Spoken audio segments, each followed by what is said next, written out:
Hello and welcome to UnlockLife. You are listening to our Take It Easy series, which is made just for seniors. We hope you like it.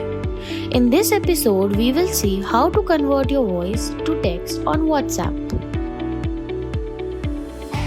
Open WhatsApp and select any of your chats. Now, when you tap on the text bar, you will be able to see a mic in the bottom right corner. Tap on it and say whatever you wish to say.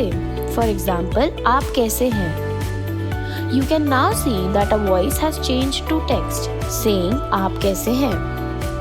Now you can chat with your loved ones easily. Just tap on the mic and say what you wish. And finally, tap on the send button, which is an arrow on the right. And that's all for today. We hope this was helpful. You can download our app for more such tips. Download link is in the description below.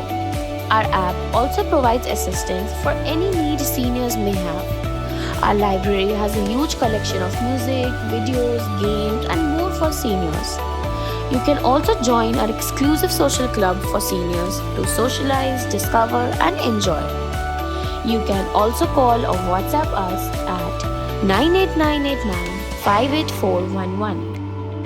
Thank you and see you again soon.